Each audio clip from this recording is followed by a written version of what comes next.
Welcome to another broadcast of the Deborah Ruffini Show on the Artist First Radio Network.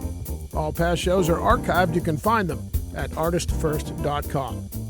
And now, from England, here she is, your host, Deborah Ruffini. Greetings from England. This is Deborah Ruffini with another broadcast of the Deborah Ruffini Show. Today it is my huge pleasure to be speaking with Sheila Isenberg, author of Women Who Love Men Who Kill, amongst other titles. Sheila, great to have you with us. How are you doing? I'm doing really well, and I'm busy, Deborah, finishing up the second edition of Women Who Love Men Who Kill that will be published later this spring. Yay! I'm updating it for the 21st century. Wow, I'm looking forward to that. That'll be a good read. I'm looking forward to getting into this because it's a fascinating subject, isn't it? Yes. So what was your initial interest and motive for writing about this? I was a reporter, and I knew many stories of women who got involved with prisoners, and one in particular grabbed me. It was a photograph I saw of a Wall Street stockbroker on trial for murdering his second wife, and the woman pictured with him was identified as his fiancé. And I thought to myself, well, why is she engaged to this man when he may be a murderer? And it made me think of all the other stories I knew as a reporter that I had come across. So I started researching it and discovered that nothing had been written on it. There was no information. Wow. So I decided to do some research myself and write a book about it. Great.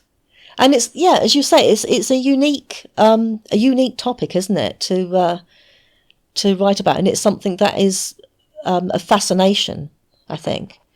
Well, it's fascinating, but I think the majority of people don't really care about it because most people dismiss prisoners. You know, the United States has more than 2 million people in prison, and we have a really bad prison system, and I think that the majority of people would dismiss any women involved with prisoners as being crazy and think that they were not in their right minds and just think that all of them are worthless people.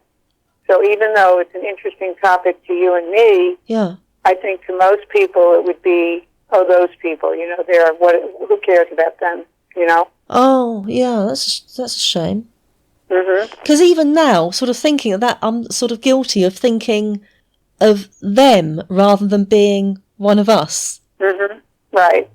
And you find out when you get into it, and I found out when I researched the topic that these women were not at all crazy.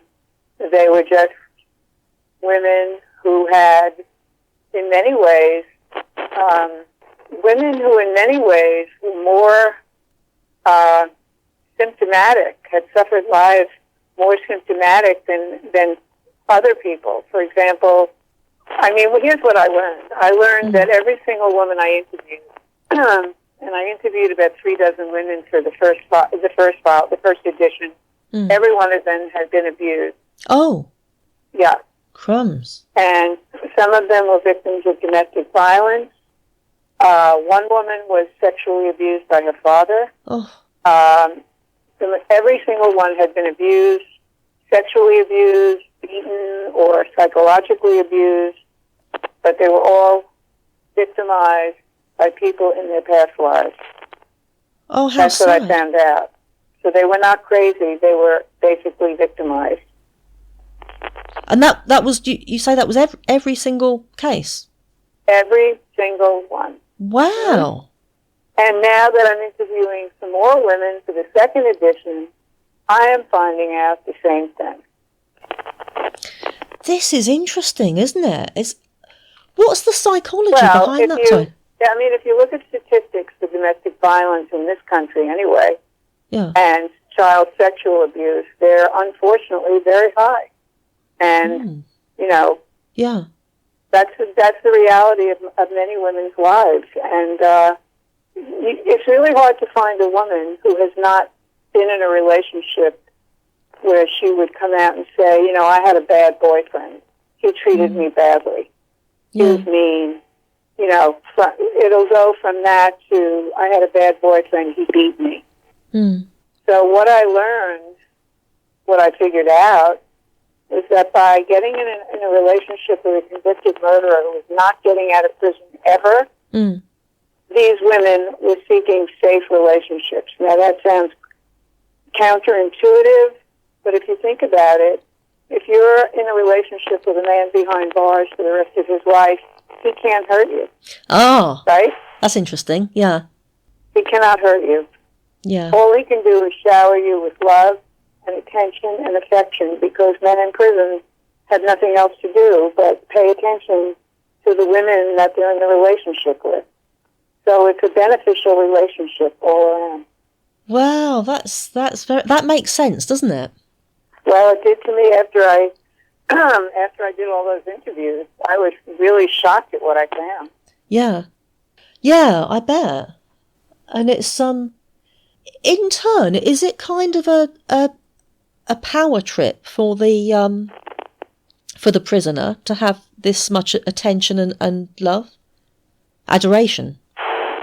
I don't think so. I think this time around, the interviews that I've conducted for the second edition, I haven't interviewed 24 women. I've only interviewed a handful, but every single one of them said things to me like, you know, prison is boring. They have nothing to do. Yeah. Pay a lot of attention to me. One woman said that he wrote her every day. Another woman said that he would talk on the phone to her for 6 hours at a time. Oh, right. I don't think it's a power trip. I think it's more like something to do, something that gives them a rewarding return. Yeah. Yeah, so it's kind of complementing on both sides, really, isn't it, I suppose? Yeah. Well, it's mutually beneficial. Yeah.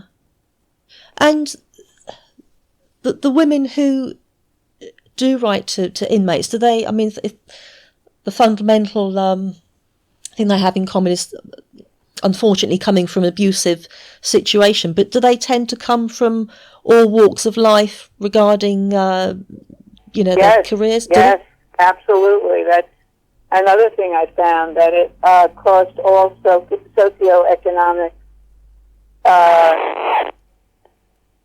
levels. There were women who were young, women who were old, women who went to college, women who got graduate degrees, women who didn't graduate high school. I did find one interesting common thread in the first group of women. They were all Catholic. Oh, right. I have no idea what that means because I'm not a theologian, but they were all Catholic. And the second group of women, I haven't gotten around to that yet. But otherwise, it's just, there's a hairdresser, there's a college professor, there's all kinds of people in that. Wow. That's, yeah.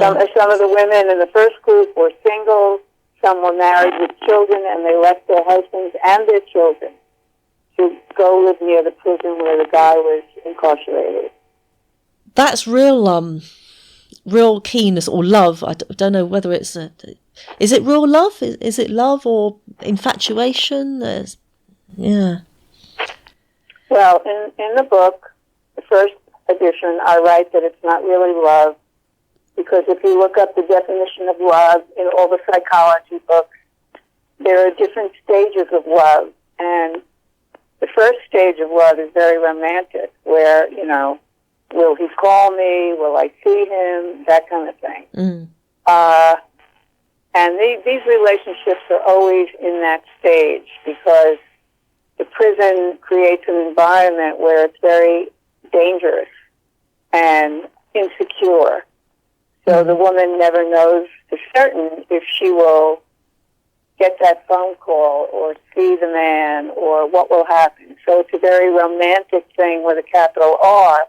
It never becomes a further stage of love, which is called companionate love, where, you're sitting in front of the TV together, or you're doing the laundry together, or you're talking about the bills and the kids, that kind of thing. Yeah. So there are different stages of love. So basically what I said in the book was it's more of a delusion. It's not really love. You can't really love somebody that you don't know. And even though many women say they know these men through their letters and phone calls, and now in the second edition through their emails and more phone calls, I don't think you can really know someone unless you're really with them. You spend time with them and do things with them. Sure. See how they act in the world. Yeah. So I don't think it's really love as we would define love. No, possibly a large part of fantasy. Yeah. Mm-hmm. Can it come also from a place of loneliness?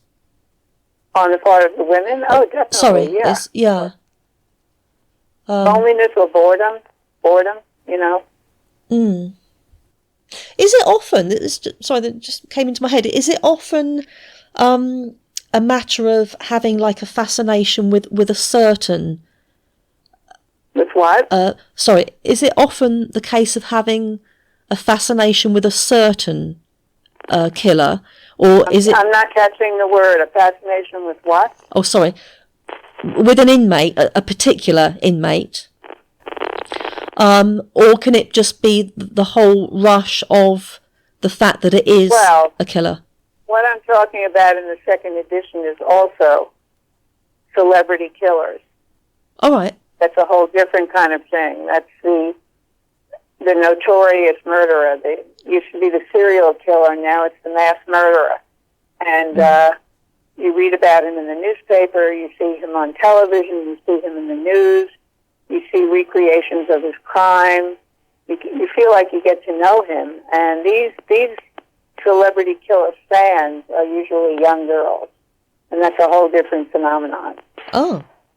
And they relate to the celebrity killers over the internet through social media.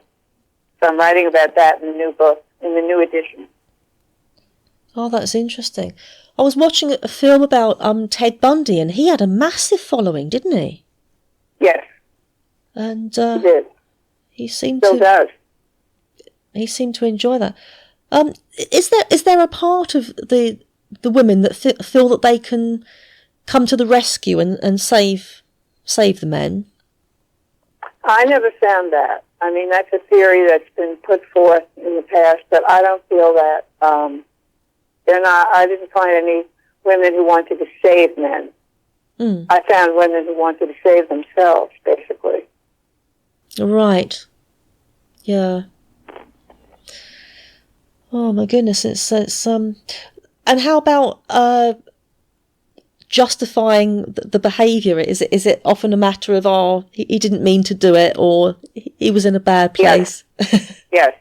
Is it in the first book? The women I interviewed justified the behavior. He didn't mean to do it. He was drunk. He was on drugs. His friends made him do it. They didn't really accept the fact that he had done it. But I'm finding a difference in this second group of women. None of them are justifying the behavior. They're much more, they're saying things like, he did it, and he's doing his time, and he's got remorse, and he's sorry for what he did, rather than he didn't really do it. So the women are different now, years later, than they were when I wrote the first edition. I don't know why, but that's what I'm finding. Oh, right. That's interesting, isn't it? So there's going to be a lot of differences in this edition. Yes. Yeah. Yeah. Well, it's mainly going to be about the internet and how the internet has changed the way women relate to men who kill and prisoners. Right. So, do the prisoners have? I have no idea how it works, but do they have access to can they email, have access to the internet? Can they be on Facebook, for instance? I don't think they can be on Facebook, and they don't. Oh no, they do not have access to the internet. But there are different programs now where they can send and receive emails, but they're not able to go on the internet like we are. Oh, okay. And everything they do is censored and overseen by the prison. I was wondering that, yeah. Yeah, yeah.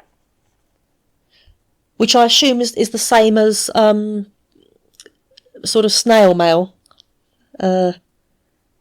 actual posting a physical letter. I assume physical letters are also opened and then passed on to the prisoner. Right. Everything is over. You know, the prison listens to and reads everything that goes on. Yeah. Are they allowed to receive gifts? What? Are the prisoners allowed to receive gifts from the ladies?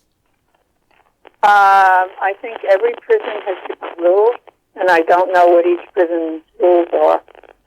Yeah. It's interesting. But I know that the women can give them money in their commissary or which is the equivalent of, you know, their spending money or the bank account or whatever. Yeah. Wow.